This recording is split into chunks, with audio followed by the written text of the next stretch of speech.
Welcome to Conscious Profits Unfiltered. This is your host, Sebastian Nam. What's up, fam? I had a great time today chatting with Joci and Ashley Besecker, the founders of Premier Catch, a sustainable wild seafood company that delivers straight to your door. Ashley Besecker is an expert in human biochemistry and specializes in nutritional genetics and sports medicine. She works with world-class athletes on a strategy that involves nutritional repletion and optimization. Joci and Ashley married into the seafood industry. However, they saw an unfilled gap between the wholesale distributors and consumers, and they did just that with Premier Catch. Their mission is to source the highest quality, wild-caught seafood from Alaska and the Pacific Northwest to fill kitchens across the country. We talked about nutrition, sustainability, and discussed some of the concepts that were brought up by the well-known documentary Seaspiracy. I want to give a special thank you and shout out to the sponsor of today's show, Conscious Capitalism Los Angeles, whose aim is to connect, inspire, and cultivate conscious business leaders in LA, and is a key piece of a larger scale worldwide conscious capitalism movement. Now stick around and enjoy the show. Joci and Ashley, welcome to the show. Thank you. Thanks for having us. Thank you so much, guys. Thanks for being on. So one of the first questions I always ask my guests on the show is, I'm going to ask Ashley. Ashley, what was your last oh shit moment? First thing that comes to mind. Oh God.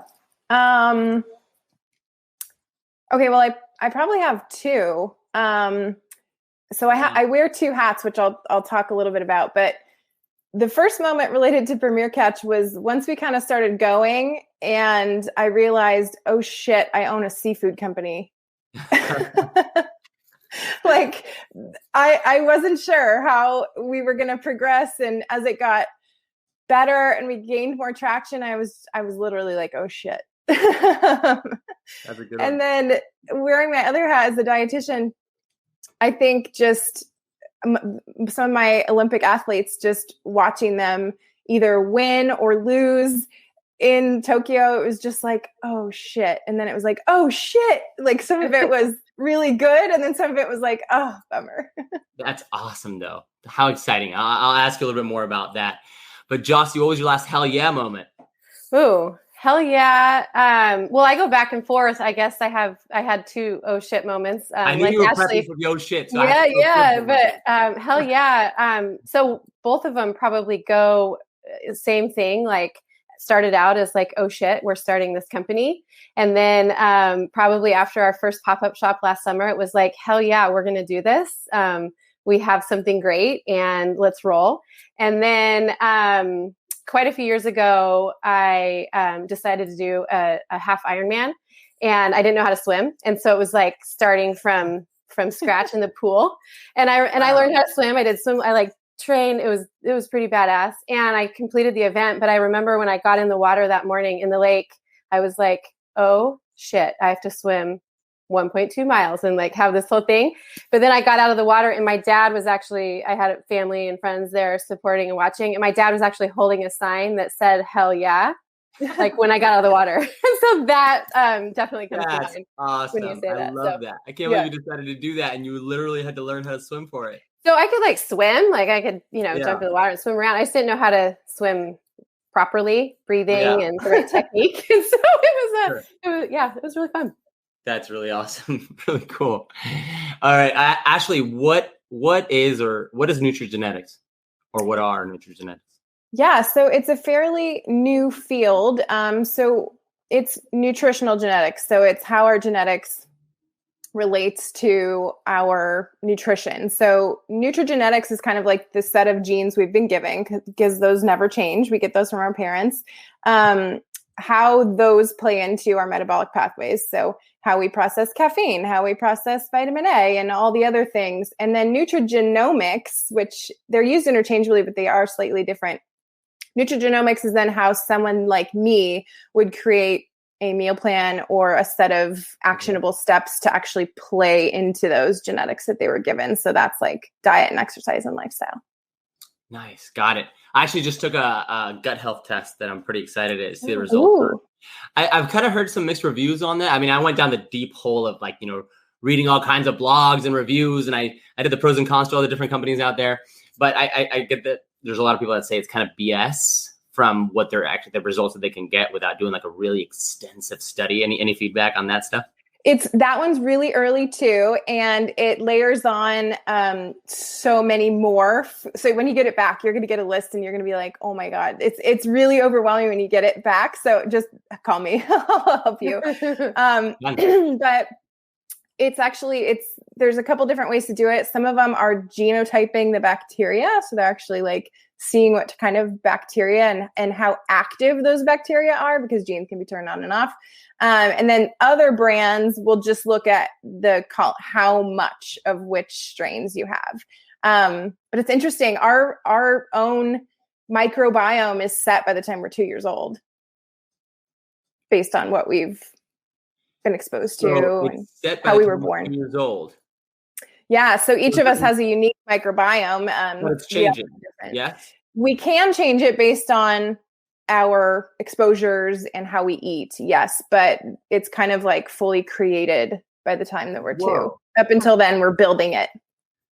Really? Yeah. So what do you think is the most important thing to do with your kid up until he or she is 2 years old? Exposure to eat, have them play in the dirt. Yeah. and eat a variety of foods and be careful. Don't always go to the doctor and ask for the antibiotics. Sometimes, kids have viral infections, and a lot of parents are like, just give me an antibiotic, but that can really disrupt the microbiome too. So I think just, listening to the doctor, whether or not that's something that's going to help the child or not, the antibiotic, and then also just like playing around, eating lots of stuff, like let them eat the Cheerio that fell on the floor. Yeah. What percentage of that can be changed at an adult age? Well, it can be completely wiped out by a strong antibiotic. Really? You can totally wipe out your microbiome, and then it has to rebuild. And sometimes the bad bacteria will rebuild more than the good bacteria. So I think the biggest thing we can do is actually not probiotics, but prebiotics. Mm-hmm. So prebiotics are like the food that the good bacteria eat. So if there's not enough prebiotics, good bacteria can't survive. So prebiotics are like, random different foods, but cruciferous vegetables, random things like Jerusalem artichokes, like fiber, lots of different stuff like that. So if we can eat a lot of prebiotics, then the good bacteria can thrive. Interesting. All right. Very cool. I mean, we could do obviously a whole show or maybe 100 shows on gut health. And as you'll learn, I'm the nerd in our company. Like I'm the science nerd. And then Joci's like so organized and operational. Like I could never run this company because I'm like way too down in the weeds. Joci's amazing. And we're amazing partners because of that. Well, that makes a great team. That makes a great team. Joci, I was going to ask you, what were your first experiences with the ocean when you were younger growing up? What were you around in terms of, fishermen and the ocean and things like that? Yeah, well, I come from a huge recreational fishing family, very outdoor, where I grew up outdoors. I'm originally from the Oregon coast, or from Oregon. And so I spent a ton of time on the Oregon coast growing up. So beautiful. It's gorgeous. It's a really special place. It's definitely where my heart is. And I just spent a week there with my family. I just got back last night, actually. Nice. And at one point during the day, we had a few people that were digging for razor clams. We were crabbing, pulling crab rings in the bay. Another family group was out salmon fishing. And so it's kind of in my blood as far as like being around the water, being around the ocean, being on a boat, and eating fresh fish and knowing what truly quality, good wild fish is. So, that was kind of a lot of my upbringing. And you guys have the same last name, so you must be sisters. We are sister-in-laws. There you go. We are married to the brothers. Yes. Yeah. So, Joci, tell us about that. How did that come about in terms of thinking about getting a business together? Yeah. Well, I think most people look at that or hear that we're family, number one, and they're like, whoa, you're in business together. Number two, you're in-laws, not even related, like double whoa, right? Yeah. And, it's been something that I think all of us have wanted to do for many years. My husband and I met in college and have been together for 25 years probably. And Ashley and Tyler for 12 plus probably. And so given the access that we've had to incredible seafood, our friends were always like, man, will you sell that? Can you sell this? Can I buy that? How do I get this? How do we get this? And so we would kind of joke, well, someday we'll open up, we'll figure it out and we'll start doing this. And it took a global pandemic and our COVID friendly, family that was safe coming over almost every day, and we'd hang out in the backyard. And that's literally how our company was launched, was just spending time together, the four of us, and brainstorming and figuring out exactly what we wanted to do, what our goals were. And we went for it. And so I think there was no hesitation, I think, on either of our parts. And the biggest kind of wow to me was how we naturally fell into our roles within our company. Ashley and I are very different people. We're both moms. We're both super busy, but our personalities couldn't be more different. And we just have really aligned well with how we operate. And I know exactly what to expect, and so does she. And so I think it turned into be just a really great partnership. It helps that our husbands are truly best friends. It's like this crazy, unique, you've never seen a closer friendship between two brothers. And so I think that's really unique and special, the way that the four of us kind of operate together. So that's really awesome. Yeah. I'm very happy for you guys. I love a business that comes out of the pandemic, and it literally came out of you guys having to spend extra time together and thinking about, what are these goals that we can set, and then having your roles fall into place. Just that's really unique. You guys are actually very fortunate to have that, because usually what happens is you think you have these roles, and then you go and you play these roles, and then maybe that's not really it, and you have to readjust, and you have to hire all kinds of other people to actually make that happen. And so the fact that you guys are still here and you're doing well and growing is really awesome. So big kudos to you guys. Thank you. Before we go more into, conscious business, sustainability, fishing, and this and all that, I actually want to go back and ask Ashley to share one of your favorite athlete recovery stories from perhaps an injury or something like that. Yeah. So it would probably have to be Sue. So Sue Bird's one of my public athletes. So, and she's signed like all of the releases. I actually just did a interview for a documentary on her. So I am allowed to speak publicly about her. So she's always had this kind of chronic knee injury throughout her whole career. She's going to be 41 this year. And she is just she's probably, one of the most iconic players in the WNBA. And so she finally had to undergo surgery for that. And so she was out for a little while, but she had always taken her nutrition more seriously than the average athlete. But really, as she aged and got into her 30s, she was like, okay, I got to go next level. So with her, it was like, all right, we're going to, it was a lot of specific supplementation. It was a lot of specific diet, removing things, adding things. And I would say prehabilitation. So putting her on a specific regimen before she went into surgery. Yeah. I think a lot of people focus on rehab, but prehab is amazing. And so she came out of that, and then she won a WNBA championship, and then she just won a gold medal. And she, and then there's two other amazing stories where I can't mention the names, but popped their Achilles playing. And both of those players just won gold medals.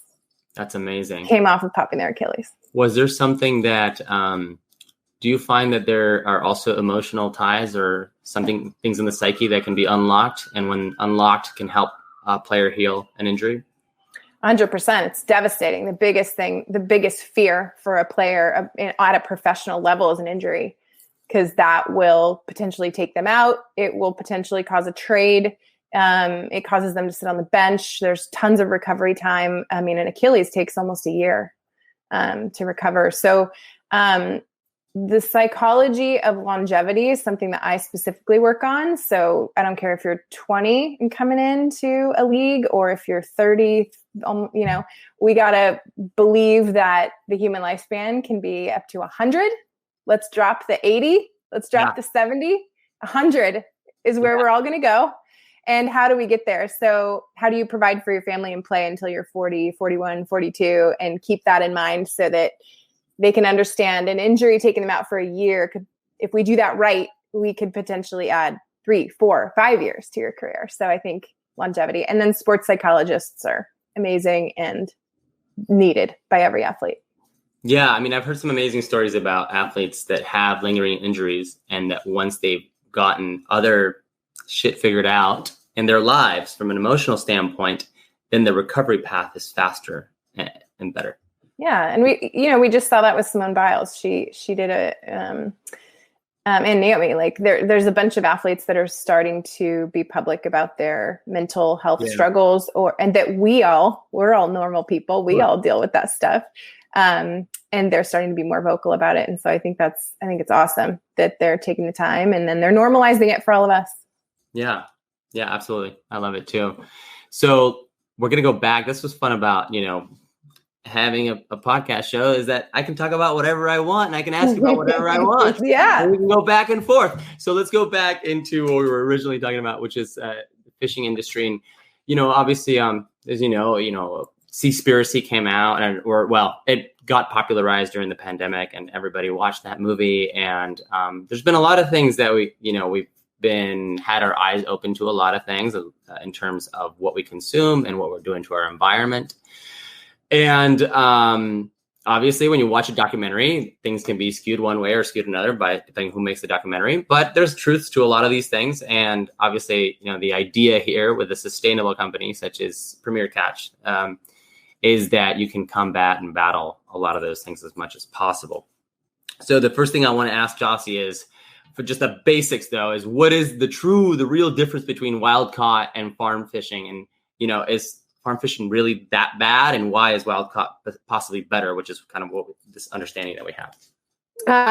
Well, I think Ashley's more of our expert on this, so I might defer to her a little bit, but Ash, you take that one.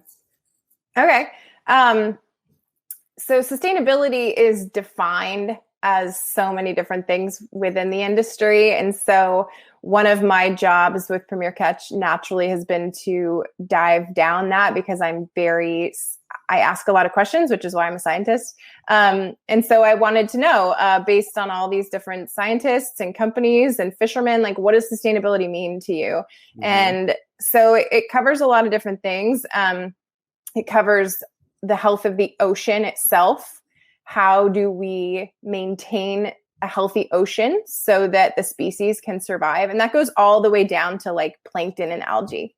Mm-hmm. So fishing methods are really, really important. And, seafood's one of the last truly wild sources of food, besides like foraging for mushrooms and things like that. Yeah. All of our other proteins are farmed. Fish are wild, and that is a resource that can continue on forever if we do this correctly. And so It's a source of food and protein that is extremely important for omega-3s, and it's one of the biggest proteins around the world. But so the fishing methods are really important. And then monitoring the stocks. So there are specific scientists and boards of people that monitor the stocks of the seafood. And Alaska is the perfect example of a state and waters and regulation boards that monitor those stocks, to sometimes the chagrin of the fishermen, because they get shut down. If they've caught their quota and their limit, they are done fishing. Okay. So that's a piece. And then also just supporting the families and making sure that we're paying the families well, we're treating the families well, the people that are fishing and in the industry, human rights, making sure that they're, those are going to be sustainable too. It has to be a sustainable workforce as well. And then talk about the nutrition between the wild versus the farmed, Ash. I was about to ask that. Yeah. Joci, you got it. Thank you. Yeah. So farmed in the industry now is known as aquaculture. And naturally, as everything else has moved into farmed, just like all of our other proteins, there used to be wild chickens that run around. If you've ever been to Kauai, you'll see all the wild chickens running around. But then we started farming them. So naturally that was going to happen with seafood, especially as our population on our planet is growing. But there's been a lot of things in the beginning that have not gone well. So for example, the farmed fish escaping the pens and mixing with wild populations. What happens when that happens? Well, if you think about the genetics, when they interbreed, what happens? And so we're starting to see that. I think one of the examples happened up in the waters off of Washington, right, Joss? I don't know. Yeah, I think so. So we don't know. The problem is we don't know. We just know that that's kind of not natural. Okay. And then also with farming, you're basically taking some wild fish and then you're trying to breed them and make them grow faster. And so you're going against nature. So that diet has to be much different. So farmed fish are not eating what wild fish do, for example, salmon, which means all the way down to things like color. So since they're not eating the natural, shrimp and little crustaceans and the plankton and stuff that make, like, for example, a sockeye salmon bright orange, the farming industry actually has a catalog of colors that they get to pick from to falsely turn the fish the color that we expect it to be. Otherwise, it would be gray. Really? A catalog of colors. Just choose your fish's color palette. Yep. It's literally like picking a paint color. Interesting. Yeah. So it's similar to feedlots for cows, essentially, in a way. Yeah. Exactly. Not to say that it won't become sustainable in the future, but there's a lot of people that are kind of trying it right now and making mistakes. And so the best way, since wild seafood is renewable, we can keep it as a renewable resource forever. We don't ever have to go farmed. Yeah. Why not just maintain the way that we catch it wild versus trying to do all this stuff with farming? Yeah, absolutely. So, Joci, what is the promise of Premier Catch if you had to sum it up from what Ashley's telling us? Hey guys, I just want to remind you, if you want to find more content like this, you can visit sebastiannaum.com. That's Sebastian, NAUM.com. You can also get a ton of other marketing resources from myself and my agencies, ranging from SEO to social media, influencer marketing, branding, web development, and more. Again, that's sebastiannaum.com. Thank you and enjoy the rest of the show. Well, our founding principle is that we only offer wild and only offer sustainably caught seafood. We're all from the Pacific Northwest, and that's the fish that we know, that we've grown up eating, and that's what we sell. All of our seafood we can trace back to the boat and the captain and the crew that caught it. And we follow it literally until we hand it to some of our customers in person, and then they send us a picture of their plate. And so we can offer, we see it when it's swimming. Fishermen send us all of their videos and pictures from pulling the pots or getting that halibut one by one. And let me ask you something right there. Yeah. So one of those concepts that they talk about in Seaspiracy, for example, is bycatch.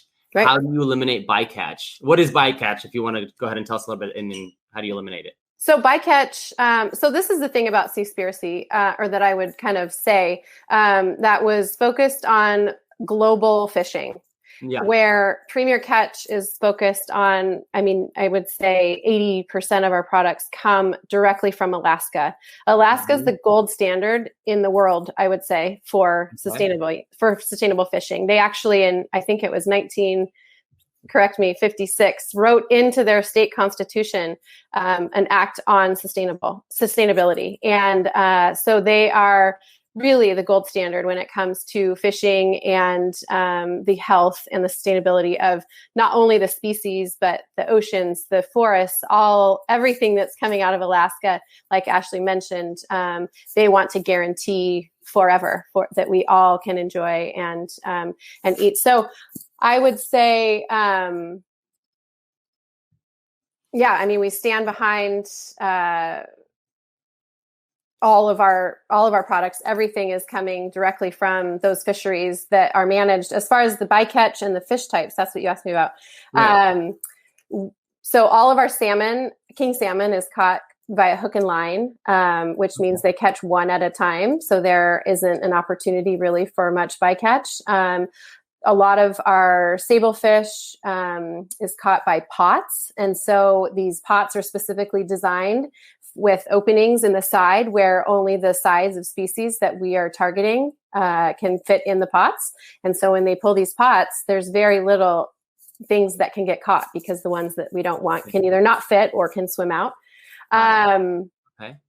Yeah. And so standing behind our fishermen that are using responsible fishing methods is something that we feel really strongly about. And so, yeah, I think well, that's really interesting what you're saying about, the film making it a more so about global fishing. And I think that's important to know what's going on from a global perspective, and also seeing why perhaps really small businesses are the way to go in this sense when you're not trying to scale that much fishing.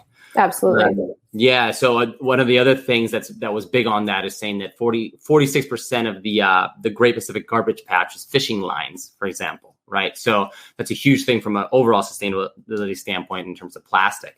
So is that something how does that come up? Like, is that something that comes up? I never even thought about that in terms of fishing lines being 46%. Last year. Well, it is a very big deal to leave gear in the water, and it's a very big fine for fishermen. Nobody wants to leave their gear in the water because it's really freaking expensive. Okay. To be a fisherman, it is very expensive. Think about all of the maintenance on a vessel. Vessels are really expensive. And then on top of that, you have to buy all your own gear. So that's one of the reasons we pay our fishermen what they're worth, and very well.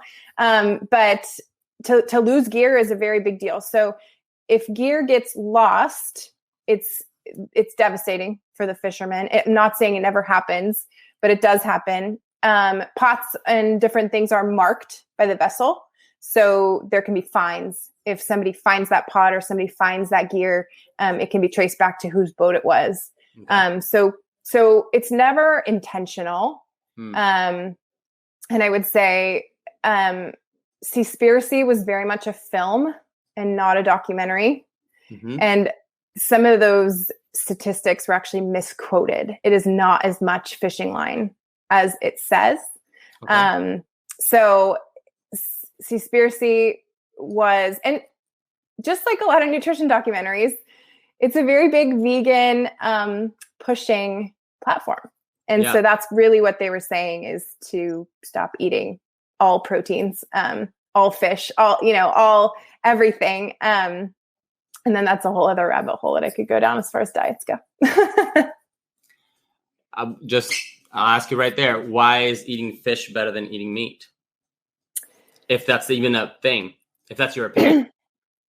Well, I think one of the healthiest diets you could do is go pescatarian, which means that you eat plant-based and then you eat seafood for your protein. I'm totally not against. I eat and rotate in beef and chicken and all of that stuff. And there's ways to eat what I call happy animals that have lived happy lives in the pastures with music playing. And you think I'm joking, but some of the farmers actually go out and play music for their cows. But the nutritional content of seafood is wild. The omega-3 fatty acids alone are worth it. Omega-3s are one of the best researched, nutrients in the world, and they are so supportive for brain health and heart health. If people would just eat more seafood, that's one of the ways that we could cut our risk of like the top 5 killers in the US because of the omega-3 fatty acids, like heart attacks, preventable, strokes, preventable. Omega-3s also just help general inflammation. I mean, think about, so you just said you did a gut health test. Mm-hmm. Think about how many people are out there living with gut inflammation, that some omega-3s can do it. And something like king salmon, if you eat, king salmon or sablefish, something that's really high in omega-3s twice a week, that gets you in like your whole week's worth of prescribed omega-3s, what I would prescribe if I was your dietitian. Love it. That's great. Joci, when I think of a conscious business, I have to entail all aspects of the business. Okay, so it's not just, in this case, let's say we've talked a lot about sustainability, what you guys are doing from that standpoint to ensure that there are sustainable practices all around, but really it's all about all of the stakeholders of the company. Is it something you guys, because I know you guys are that way, because I know you guys, but is that something that gets maybe talked about from a company standpoint? Do you guys have a plan? Do you think about how can we affect all the stakeholders involved to really kind of value everybody, essentially? Yeah, absolutely, 100%. It's a daily task. Our customers come number one. Our fishermen and processors and suppliers are probably equal, because without them, we don't have a company. And so I think we're very intentional with how we operate and how we interact with our customers, with our fishermen, with our processors, with each other. And I think are, extremely dedicated to making sure that, what our mission is, we fulfill that every day. And that is filling kitchens, feeding families with a wild product that is helping their nutrition, their lives. We're extremely dedicated to convenience. And so we want it to be easy. We want the access to be there. We want people to not be intimidated by eating seafood. It's super easy to add it to your diet. And as Ashley has mentioned, the benefits of it just are so extreme that it's really easy to get behind it. So yes, I would say we're super intentional with what our mission is, and it seems to be pretty easy to follow that with Ashley, at my side, and the people that we have aligned with our company and with our mission. I love that. That's so great. It's so important to keep that mission at the forefront. It's really easy to get caught in the tasks of the everydays and just worry about, the next bottom line type thing and forget about the mission. And when you keep reminding yourself of the mission, it usually, at least for me in my endeavors and projects, whenever I remind myself of the original mission, it almost like releases this sort of sense of like anxiety or pressure that I'm putting on myself for these like little mini micro goals that you're going after all the time. So totally. I love and I get caught up in all of those. I'm very, like Ashley mentioned, like very detailed, and can easily get caught in those minor details. And then if you just take a step back and say, whoa, what we're doing is really great. And that, that's going to fall into place, or let's tackle that, when it's time. It's a very clean mission, and very, we're very aligned with what we're doing. So Joci, you're both clearly very conscious leaders. What are two traits that you believe a conscious leader must embody today? I think honesty and integrity are kind of the backbone of what I would say a conscious leader should have and should be every day. Yeah. Ashley? Yeah, I think honesty. I think there's a lot of opportunities to cut corners in business, and especially when you're looking at things like profit or money, and having that consciousness of who are you serving and how does what you're doing benefit them, going back all the way to, again, the mission. It makes decisions really easy. So, and one of those things, like if what you just did or said ended up on the front cover of the New York Times, would you stand by it? That's like one of the things that I learned really early on. So yeah, honesty and integrity, meaning every decision that you make may or may, has an outcome and a consequence. And so being conscious of all of that is really, really important, and not taking that shortcut. Yeah, I think it is very easy to take shortcuts, like you said. And I believe that the way that we are going within this sort of new paradigm of leadership and business is that not cutting the corners. I I think in the end will actually end up being more profitable, because these are the companies that are growing more. Consumers are becoming more conscious. Conscious consumers are just as important as the conscious businesses. And so as that's changing, and that's going to be helping conscious businesses grow. But in that short run, which may feel like a very long run, it is tough to do. And it's, because that is not maximizing profits ever when it comes to a conscious business. So I love what you guys are doing. How do people get a hold of you? Either follow you personally or the company? Yeah. PremierCatch.com. We're all over Instagram, Facebook, TikTok, Pinterest. Awesome. Yeah. All of our social handles are all over our, main website. But I think one of the things that's going to make us stand out, and we want to be fun. Like, why would you buy from Premier Catch and not another company? We want it to be an experience and a community and super fun. We offer a ton of value as far as just like knowledge and health and nutrition, right? I'm like tooting my own horn here. I'm sorry. But we have a dietitian on staff. Like, that's amazing. And then also, like, we do really fun TikToks, and we're jumping into these new social media things, which you're helping us with, Seb. Thank you for that. But we want to be a really fun experience, a really fun company. And so we are all over all of the social media. So please follow us. And Joci makes amazing recipes, and they're all over there. I love it. Well, you guys do a great job. I love your mission. I love your business. I love you guys' passion and your partnership and how it's worked through, even being family. And so it's admirable. So you guys keep doing you. And thank you so much for being on today. Thank you for so having much. us. Thank you. Thank you. Hey guys, I really hope you enjoyed that episode. It takes a lot to put these things together, but I truly love doing it. If you enjoyed this episode or the show in general, and you listen to it on audio podcast, please take some time to give it a review. It would really mean a lot to me. And if you watch the video, please go ahead and just click subscribe and share it with somebody that you think would like it. It would really mean the world to me, and it helps keep the show alive. Visit sebastiannaum.com for more content, and follow me on Instagram at sebnaum. That's SEBNAUM. Thanks again for spending your time with me. I know it is valuable. I hope you have a great rest of the day and week.